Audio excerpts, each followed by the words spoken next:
Welcome to the Close the Chapter podcast. I am Kristen Boyce, a licensed marriage and family therapist with a private practice, Pathways to Healing Counseling.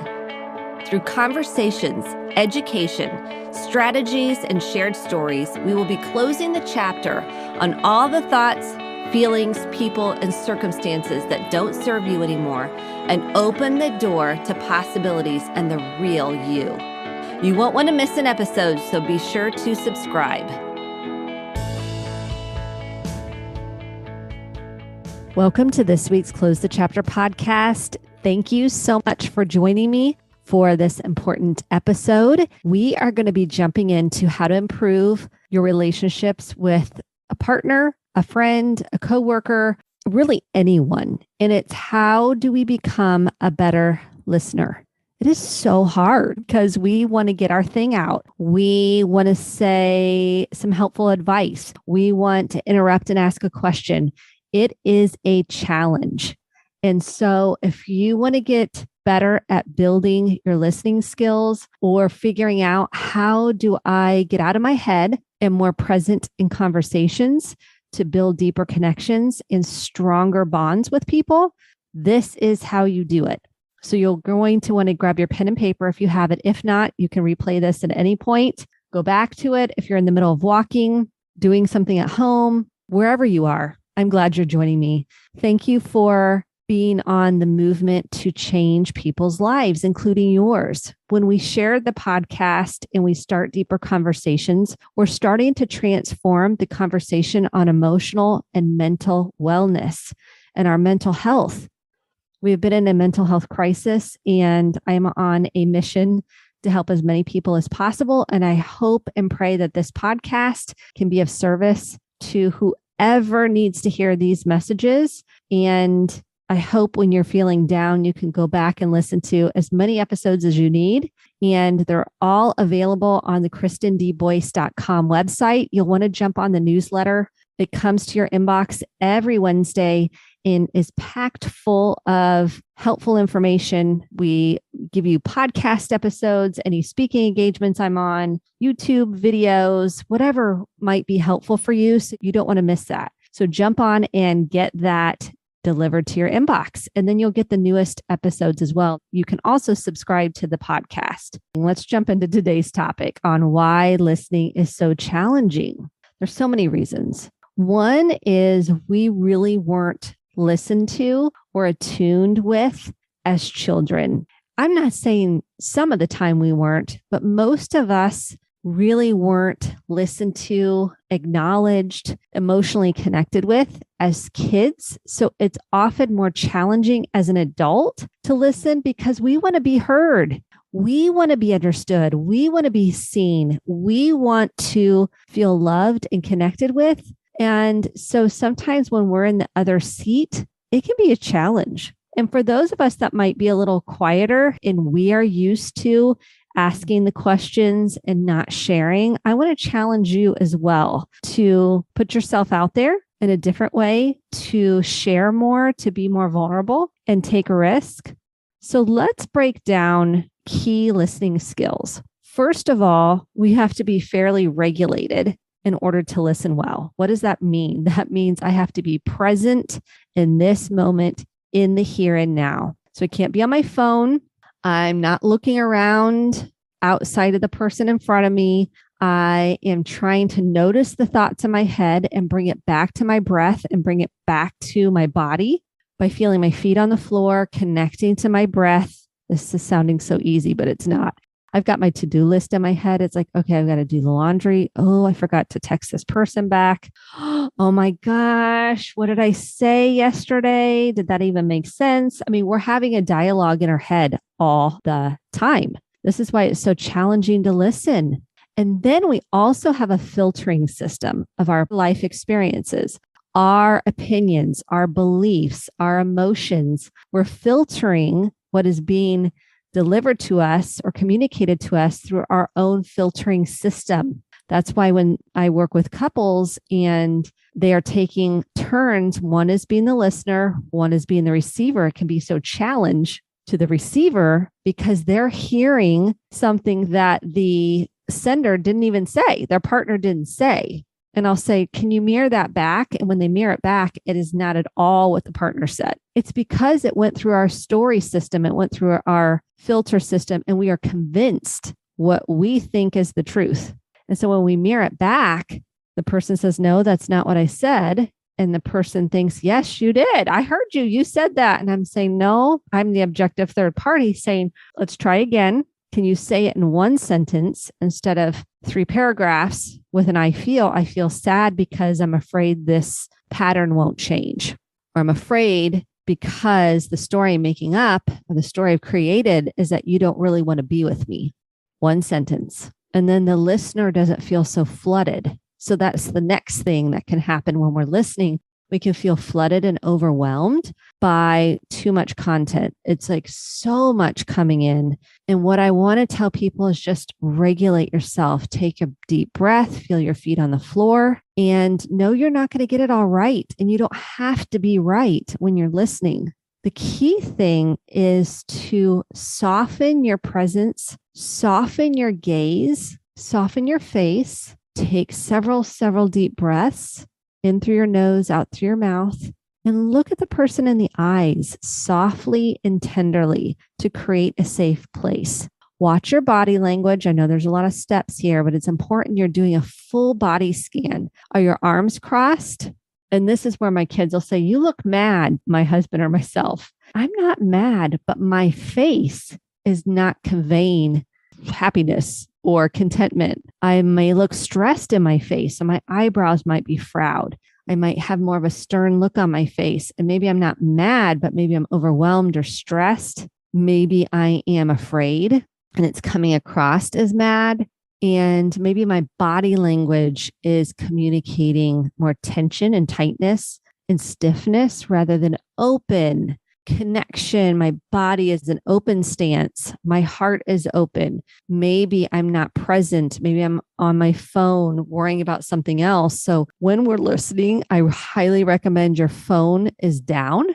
Put your phone down. Look at the person softly. Soften your gaze. Notice your facial expressions. Watch your body language. And just be in the here and now in this moment. Don't try to go to the future. Don't try to go to the past. Just be present with the person in front of you. That's called attunement.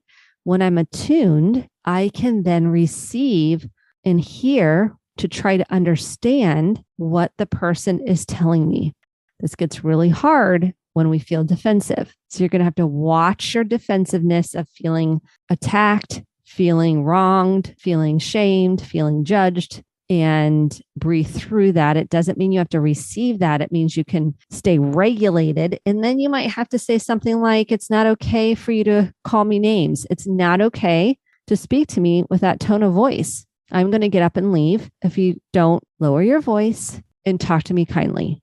Give you an example of if you do need to set a boundary. But listening takes so much deeper work if you're fully going to listen to somebody. If you're going to receive what they're saying, if you're going to be able to hold space, you probably heard that term before. Holding space means I can handle your emotions and it's okay to have them. And I'm not going to shut down, change the subject, give you all the positive reasons why you shouldn't feel that way, try to fix it, try to rescue.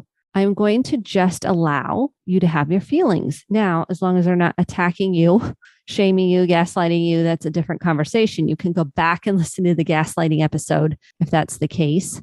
I'm talking about how to learn to connect through attunement by listening to understand, not listening to defend yourself, not listening to poke holes in something, not being on trial and trying to listen for all the evidence of how this person is wrong. You are listening to try to understand, what is this person in front of me feeling?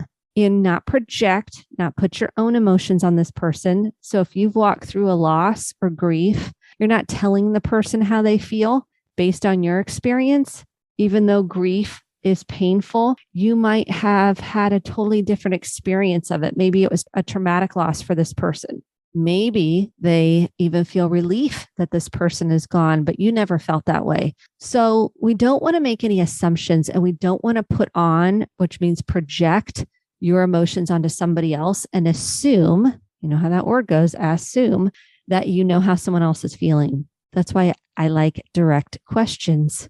When we ask a direct question, we have to be willing to listen to the answer, and that can be hard. So when we're listening, we are working on our biases. We are working on our reactions. We are working on our judgments. We're working on our shame.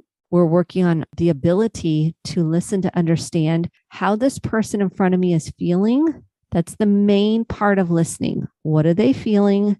The content is 10% of it. The 90% is the nonverbals. And that's the definition of communication. 90% is nonverbals, 10% is the actual communication, the content. And so it's important that as the listener, I highly recommend one, just be with what they say. Let whatever is said be there without trying to fix, rescue, or save it, without jumping, interrupting, and without offering advice. And man, I'm going to tell you, this is the hardest for me personally. And it may be different for you on different people or different roles you play or different circumstances, but this is hardest for me with my kids. I'm a good listener until I think, ooh, I've got a solution for you, or I've got some advice you might want to consider, or have you thought of this or that? They don't want to hear that when they're trying to tell me how they feel.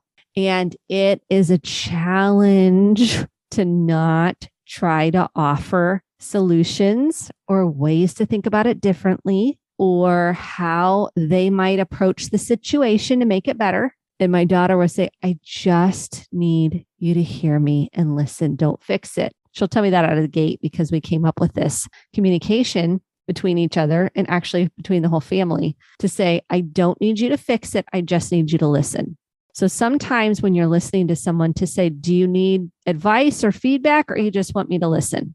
And the person may not even know. They might be like, I don't even know. And then you can say, you know what? I'm just going to listen and hold the space. Let me know if you want any feedback, because oftentimes people don't really want feedback. And if you give it to them, I find people get upset that they didn't take the advice. They're like, I told them what to do and they didn't do it. And I'm like, because they have free will and choice, just like we do. And it's nothing personal. They decided that wasn't the answer for them. And I actually encourage people to not do survey says where they ask everybody for advice. I do encourage people to have safe people they can process emotion with.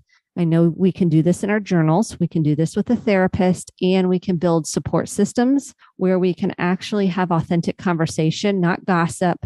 We're actually naming and processing our emotions. And that's where listening is so important, especially in romantic relationships. And I don't mean just sit there and look like a robot or like just look stoic. People feel very disconnected and unsafe when that takes place. When someone just looks at them and goes, that almost feels worse because it's almost so disconnecting and inauthentic. That's why attunement is my body's leaning in. I'm making soft eye contact. I am non-verbally engaged in the conversation with my body language. I have a soft, loving, open arm spirit to me. Open, when I say open arms, like I've got my heart open. I have a non-judgmental stance, a warmth. I work with this with couples all the time. What do I mean by warmth? I have couples that one person in the couplehood, it can be male or female, or it doesn't matter, pronouns or gender. It will be one person is just more rigid. They are very self-protective, or they're very linear in logic. And so I'm inviting them into softening their eyes, softening their voices, because sometimes the voice can be very stern. Softening their presence, having a softness to them, a warmth, a compassion, and empathy. When we are listening, empathy and compassion and warmth and a non-judgmental presence, I can't even tell you the price to put on that. It is so comforting and connective because a person feels safe and seen. And they also can feel soothed. It's also a way to say, I can come as I am, and you're going to accept and love me. I can come as I am because you have the ability to just let me be me, and you can tolerate the emotions I have. Now, the ideal scenario is when we all take radical ownership for our emotions, our thoughts, feelings, and behavior. That's even more safety because the person on the sender and the listener have a mutual growth mindset where they're saying, I'm going to work on my defensiveness and not attack you. I'm going to work on holding the space. And we both have the ability to communicate clearly and directly and set boundaries and say what's okay, what's not okay, what we want, what we don't, what we like, what we don't like. There's a freedom in that. There's a freedom to grow and evolve and connect at a deeper level that we might not have even gotten in childhood. So when we are listening, yes, we are holding the space nonverbally. We are offering empathy and compassion, even if we're not saying anything. And then I like to teach people reflection. When we reflect, what we're doing is we are saying, I heard you. We want to be heard. We want to feel like the person understands what I'm saying. And so a lot of people go, oh, I understand that. Well, that doesn't really do it because someone might say back to you, no, you really don't, especially in grief. People go, oh, I understand that. And the people on the other side just want to go, no, you don't understand. You might know grief, but you don't really understand. It doesn't feel connective. It feels disconnective. And your intention is pure. You want to say, I understand. And I've caught myself doing this many times. What we want to do instead of saying, I understand, is we want to reflect back what we heard. And so that would look like not robotically. So what I heard you say is it empathically say, so what I heard you say is you're really scared and sad because you feel alone right now and really are afraid to share how you're feeling. And they're going to go, yes, it's exactly how I feel. And they're going to continue on because they felt safe, seen, heard, and understood. It elicits more connection. So the person wants to open up more. This is where my kids say, do not talk to anybody when we go into the store because they're going to talk to you and tell you their life story. And that's sometimes true, sometimes not.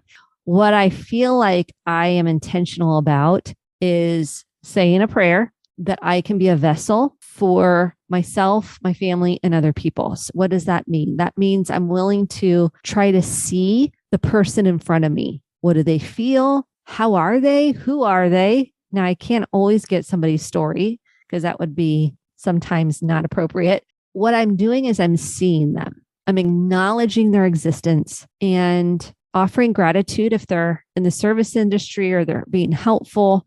There's no greater gift. And my husband, whenever there's a name tag, he will say their name. He'll say, hi, Dave, how are you? And he's not doing it to put on a front. He's not doing it to please anybody. He's doing it because he genuinely wants that person to feel seen, acknowledged, and important. I just get teary-eyed because I think that's one of the greatest gifts we can offer each other. We are the walking wounded. We all are so desperate to be understood and loved and to feel good enough and to feel like we're important and that somebody cares about us. And maybe that somebody is a stranger. I love this story of me driving. I was in the car and this lady just was smiling at me in the car next to me, literally. It's just like, cheese, smiling at me. And I couldn't help but smile back. And that was her ministry. I'm convinced. Now, is she always going to be smiling? No, that would be covering up and masking. And then on what she pulled ahead of me and on her, all over the back of her car was smile, you are loved. And I thought, oh my gosh, there you were. You were intentional about smiling. And maybe she doesn't feel like it all the time and doesn't do it all the time. And that's okay because you got to be human and you're not going to feel like smiling every day. But that was for her. That was something she was offering to humanity. And I think listening is something we lack because we don't know, one, how to listen well, because we want to interrupt, we want to get our thing out, we want to fix, rescue, and save, or someone will talk and we don't even know how to respond. So we don't say anything at all. And that's what I'm teaching you. If you don't know what to say back, you can say, that's really hard. Oh man, that's really hard. Secondly, you can mirror back. What I heard you say is, it's been such a hard season for you and you feel lonely and lost and wish there was more connection. And then they're going to go, yes, I didn't fix anything in that conversation. I didn't try to rescue the person. I just offer them the compassion that I was willing to listen to them, understand them, and see them. So that mirroring back. And then the third way is to another compassionate way is just offering empathy. So what that might look like is, oh, I can see how painful that was. And if they go, no, it wasn't painful, it was exciting. Then you can go, oh, I can see how exciting that would be then. You don't have to be right. So if you get the emotion wrong, that's okay, because we might not know and we're not always going to get it right. We don't need to be right. We're getting it so we can get more accuracy and capturing what the person's feeling to understand. That happens in therapy when I have clients and I'll say, oh, I can see that. I can see tears coming up. Are you feeling sad right now? They may not be connected to the sadness yet. They'll say, no, I'm mad. And I'll say, oh, okay, you're really mad. Let's see if we can just lean into that madness a little bit more. Now, you're not going to say that to a friend or your partner because you're not their therapist. You're just simply going to offer them the presence that you see them. This is what we needed from our parents. So if you're a parent, I'm going to encourage you right now to start listening, to understand, not interrupt, mirror back, repeat, like mirror back, repeat back, summarize what you heard or say it verbatim.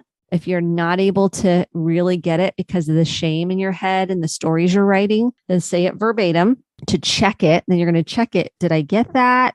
Instead of assuming, and just let them talk. Let them go.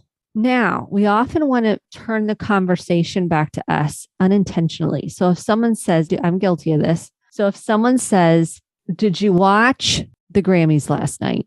And you say no, or you say yes. And let's say they start sharing about a story of maybe they went to the Gram. I'm making this up. Who goes to the Grammys? I'm coming up with a really random example. Let's come up with a more realistic one.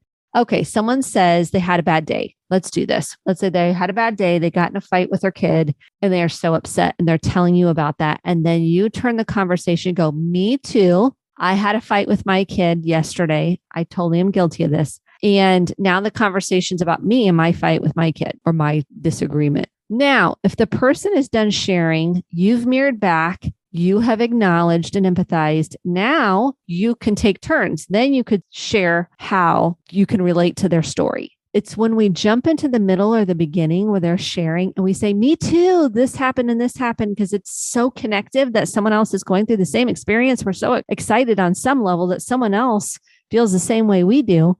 And we've hijacked the conversation, not intentionally. That then shifts the conversation to you. So we want to watch that where we start sharing because we can relate to the story before we have let them fully share and process and acknowledged and empathized with them. That's one of my bigger ones, especially when I'm excited that I can relate to what someone else is saying.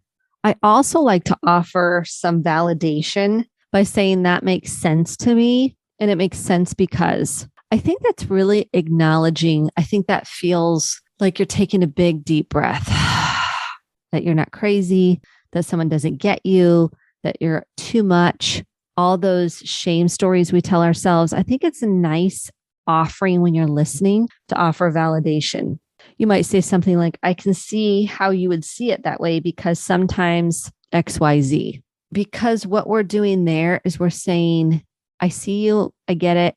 That makes sense. You're not out to lunch. Because so many times we feel like there's something wrong with us. We're defective. Why do we think this way? It's our inner critic. It's our shame stories that get us, and it blocks us from feeling connected to somebody else. Another empathy statement might be, I can imagine you might be feeling, insert one of the core emotions. You can go back and listen to that episode. So sad, angry, afraid, disgusted, excited, joy-filled, whatever. And then you're going to check it and say, is that what you're feeling? And if they say no, then you're going to say, oh, tell me more. Here's a couple of key phrases when you're listening. Tell me more, or is there more? That gets the person to keep going and open up. And the next one is, I'm wondering if you felt betrayed. I'm wondering if you felt trapped. I'm wondering if you felt lonely. This is great for children if you're a parent or a grandparent or in any relationship, because you're not having to be right. You're not playing the I told you so card. You're not playing the I know how you feel. You're playing the tentative, hypothetical, let me try this on. I see you. Let me see if I'm getting it. And then they can say, no, you're off base, or yeah, that's true. As the listener, both sender and receiver, but if you're the listener, I'd encourage you to say appreciation for the person in front of you. So it might be, one thing I appreciate about you is blank, or one thing I'm grateful for you about in our relationship, or just you in general, is blank. What a great gift to show appreciation to the person that just was vulnerable. Because my definition of vulnerability is, yes, risk of emotional exposure, which is Brene Brown's. And then I would take it a step further and say it's telling the truth, the whole truth about how you really feel with love and grace. It's really telling the truth. That's scary. That's vulnerable, plus the risk of emotional exposure. So to have someone notice you and appreciate something about you specifically is so connective and not fake. You don't want to do it if you're not feeling it. That's inauthentic. Something else you could say is, what I see in you is blank. Now, it needs to be something like, what I see in you is your care and love and compassion for other people.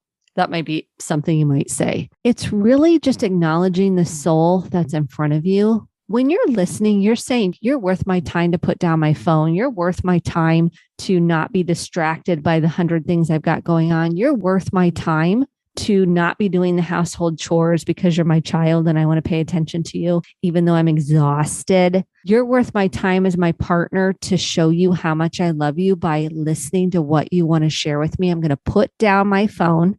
Everyone would put down their phones when they talk. I would be so grateful. I would. I see this as a huge issue. Look at the person in front of you. This is for couples. When I do couples therapy, I have them turn towards each other, look at each other, soften their gaze, and it's uncomfortable for them because they've had their phones in between each other, or they've had a cocktail between each other, or they've had some division, some divider that has blocked them from connection. And I invite you, when you're listening, turn your body towards the person. Don't be on your phone. Don't be looking other directions. I know I said that earlier. Don't be watching TV. Turn the TV off and say, you're important to me enough that I'm going to turn off this television in my show and I'm going to listen to you and really hear you. Such a gift that we're not giving each other. Don't text. Don't get on social media. Just listen. If you really feel like this would be helpful for you to share this episode with somebody that you really want to listen to and want to have that reciprocated, you can send this episode to them and you can talk about it. Where do you think you have areas of improvement? You can confess yourself, like, oh, I interrupt. I do the advice giving. Oh, I want to tell you everything you did wrong. Oh, I want to fix it. I want to offer you solutions. I'm distracted.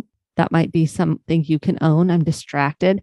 I get overwhelmed and shut down. So if you could say it in one or two sentences, I feel sad because, fill in the blanks, and cut down what you're saying as the sender so I can hear you better. And sometimes I might coach people to say, could you say that in like one or two sentences? Because I am having trouble processing everything. Own it if you're having trouble processing. Own it if you're not fully present. Say, I'm having trouble being present. Let me take a moment. Let me ground myself. Let me feel my feet on the floor. Or you might say, I really want to hear you and I am wiped out. Can we have this conversation tomorrow? And then you are responsible for following up with the conversation. So if I say I want the conversation tomorrow, it's on me to follow up with that conversation. And then let's thank the person for sharing. I do this all the time with my kids and my husband. When they share with me and it's hard feedback to hear, and I'm going into shame and I'm trying to soothe my shame with compassion, deep breaths, I say, thank you so much for sharing that. That's part of being an attuned listener, is thanking the person for sharing with you. Whenever someone shares something hard or vulnerable, say, thank you for sharing that with me. That really is something I don't take lightly. And I'm so grateful that you trusted me enough to share that with me. Let's start saying that. It helps the person feel safe enough to share with you again. I'm going to have you take a moment and I'm going to have you write down somebody that comes to mind that you feel like has been a good listener in your life? So answer this question. Who has been a good listener in your life? Take a moment, scan the timeline, go all the way back to childhood, all the way forward to present day. Who has listened well, non-judgmentally, attuned, didn't interrupt, just held the space. And then I want you to write down the qualities and characteristics of that person and what you noticed when they were listening and receiving. What did you notice about the person? What qualities were they offering you? How did that feel for you? And then I want you to reflect on your listening skills. How distracted are you? How much of your own story and your own shame are you in when you're listening? How much of you has to be right? How much of you feels attacked? I know it depends on the person, but I'm really looking at the most important people in your life. So if you're in a romantic relationship, your children, your grandchildren, your close friendships, evaluate, are you an attuned listener? We could all improve on our listening. I know I can. And I think being in the pandemic, we all want to be heard more than ever. And then there's folks that really don't share at all. And that's another form of self-protection and just evaluating, like, what is that about for you? And so it might feel like there might be some work there even on sharing more. But in terms of listening, it's important that you're evaluating how were your primary caregivers at listening. So how was mom, not to blame them, or just creating some understanding into how you might be as a listener. Not that you're the same people, but how was your mom as a listener? How was your dad as a listener? And I can go through my parents. I mean, my dad was so obsessed with IU basketball. I'd be like, Dad. He was not available to listen during those games. Totally fine. He was easily distracted. He had a hard time focusing. So he was like, oh, flying purple squirrel over there. So he had a real hard time listening and attuning. And when he did listen, oh, it felt so good. I felt so good when he could listen and offer that to me. And just don't underestimate that as a parent, how much that impacts your kids. When I go to my mom, who is a therapist, by the way, her listening was based on her own sense of security. So if she felt good about herself, meaning she felt secure, she could listen better. If she felt any way that I was criticizing her or upset with her, or that I was giving her feedback that she didn't like, she couldn't listen. She could only get defensive. She could not offer acknowledgement, empathy, validation. She couldn't offer it because she was so much in her shame. It blocked her ability to listen. It blocked her ability to attune. And I love my mom. It helped me, both my parents, be who I am, and I wouldn't trade them for the world. And it's important you're noticing how that's impacted you if you weren't heard. We all have a deep need to be heard. That's universal. But we will have a deep desire for attention and to be listened to. So it's important you're nurturing that inner child, or else you're going to be putting that or projecting that onto other people to offer you what your parents didn't offer you. So when I think back to my mom, it was a very defensive response to my emotions and dysregulated. And so it made it not safe for me to share how I felt because she felt threatened.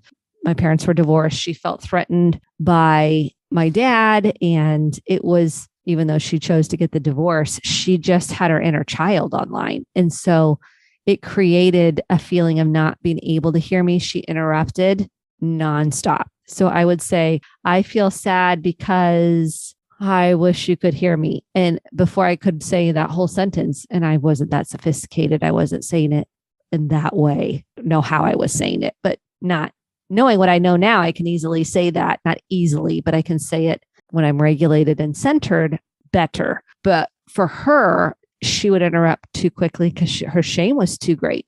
It would be interrupt, defend. And I would say, could you just hear me? Could you not interrupt me? You're getting defensive. And I did say that as a teenager. And then it would just like, people say, well, I would yell to be heard. Well, yeah, because you say, please don't interrupt, please don't interrupt, please don't interrupt. And it wasn't effective. It wasn't healthy. It didn't help her hear me. She would get more angry and more mad. And so listening is one of the most important offerings we can give. And when I say offerings, it truly is an offering to listen to your inner voice. And when you can listen to what lies within you, you'll be able to listen to other people. When you are meeting those unmet needs from childhood, so my unmet need of maybe not that emotional connection as a teenager, I now as an adult can work with my inner child and offer me that soothing that I might need. So I don't project it. Doesn't always happen, but so I don't project it onto my kids. So listening to my inner voice is the essence of being able to listen to other people. Listening to my inner child, taking care of those unmet needs, meaning seeing myself, giving myself permission to be me, acknowledging my emotions, processing them, noticing my body by journaling, talking to a therapist, EMDR, all the things you know I love, then I'm able to offer that up. That's where people say, how do you listen to people all day? It comes naturally now. And some days there are harder days, but it really is from doing my own work. I promise you, it's from and it's not always easy. I'm making it sound like it is. It's not. There's days when I'm like, can somebody listen to me?